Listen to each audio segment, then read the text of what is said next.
Hey, welcome back to the show. From square dancing to talking about a great culinary event, and really the village we're about to describe has so many amazing restaurants. Our next guest is going to invite you to come for some great dining. I'm joined by Dennis van Staalduinen. Welcome to the show. Great to have you here. Thank you very much. It's good to be back in person, live. No kidding. And we've talked over the years, and just what a great village Wellington West is. Before we get to the event, let's talk about that, because you've got some positive news to share, which is great coming, out of the pandemic. It's been so difficult for so many small businesses, Dennis. It was, and I'm not going to minimize how difficult it was for our small merchants and restaurants, and in particular for the food service industry. We've got more than 100 restaurants and small food boutiques and coffee shops, food service businesses. But I'm happy to say that thanks to the incredible support we got from our local neighborhood, in particular, we have a very wide catchment of people within a very short walking distance. Right. And a lot of those people were working from home. So they came out in force to support us. They bought the takeout meals. They kind of really responded when we had our promotions. But now we're kind of on a tear coming back in. Nice. I think in the last 6 months, we've had an average of one new business open per week over the last 6 months. Okay. And many of those are new restaurants. Just in the last couple of weeks, we've had a new shawarma place open up.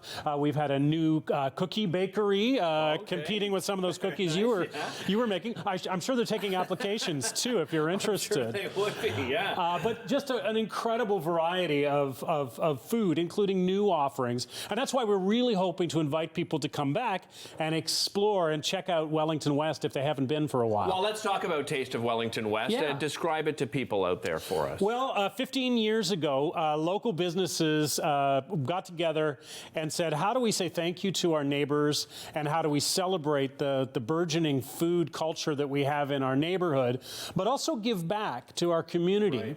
Right. Those are really the three parts of Taste of Wellington, is bringing people down, inviting them to explore. There's free samples, and for those of you who are exploring on the weekend, tables. There's going to be 3 different tasting times, so watch those. So it's spread out over the course of the afternoon. But it's also about featuring all of those new culinary kind of tastes. So those restaurants are going to be offering you something you haven't tried before, something special to them, something unique to them. Okay. And in terms of giving back, we're also partnering again this year with our permanent charity partner, the Parkdale Food Centre, so that at the same time that we're celebrating food as a product, food as a commodity, we're celebrating it as a right for our neighbors who need, and making sure that they have enough to eat as well, so that the whole neighborhood is well fed and excited about Dennis, food.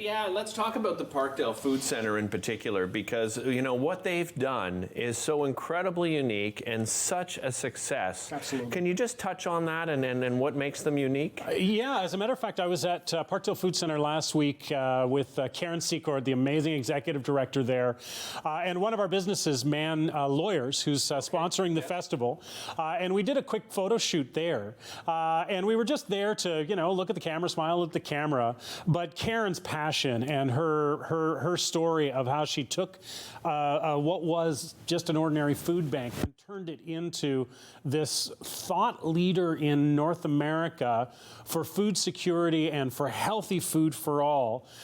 We were just riveted listening to her. Really, eh? And we stayed a lot longer than we intended to, and that's not hard to do in her kitchen because it smells very good, and there's lots of good food there as well. Here, just pass me what you've got here, because this is sort of your flyer. So I guess people will be finding this in and around the neighborhood. Is that right? And it was in the Kitchissippi Times, but there's also printed copies of it in all our grocery stores and coffee shops, and we're going to be handing them out on Taste Day. Okay. And that just shows the entire range, the entire 2.3 kilometer stretch of Wellington Street West, from Island Park Drive to the O train tracks on the other side, and we've got 41 tastes.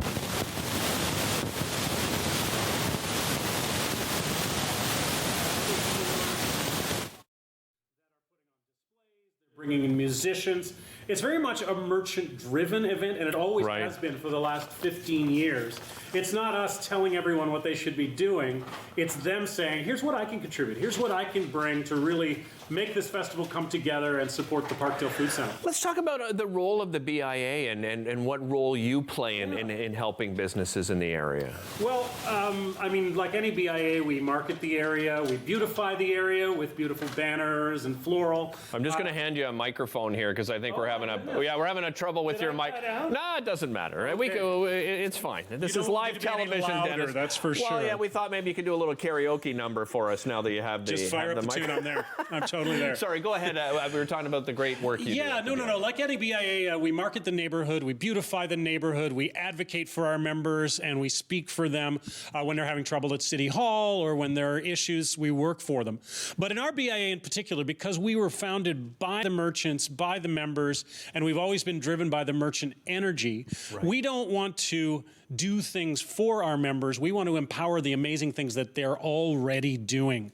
And that's the amazing thing in our neighborhood. Between our very, very active food center, between our community associations who are way more organized than you'd ever think for a community organization, and our merchants who are, amazing at doing their own work and promoting their own brands as well as supporting charities, it's really easy for us to just latch onto what they're doing and amplify it and give it that extra push with, the advertising and the staffing that we can bring to the table and the organizational horsepower. Dennis, before I run out of time here, do people reserve beforehand? Do you have to register? How does it work? Not at all. Well, what they have to do is they have to fill up their pockets with donations. Okay, got it. Right. Because as you go and sample different food from around the neighborhood, we do ask that you give a donation. It's not required. If you can't afford it, nobody's going to be forcing you to.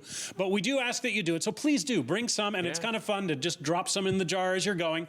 But apart from that, no, show up at 11 o'clock or come a little earlier to scope out your options, because you'll be looking for these signs throughout the neighborhood, as I mentioned. September the 24th, we're talking about here. Absolutely. And it's going to a great cause. We'll be right back with more after this.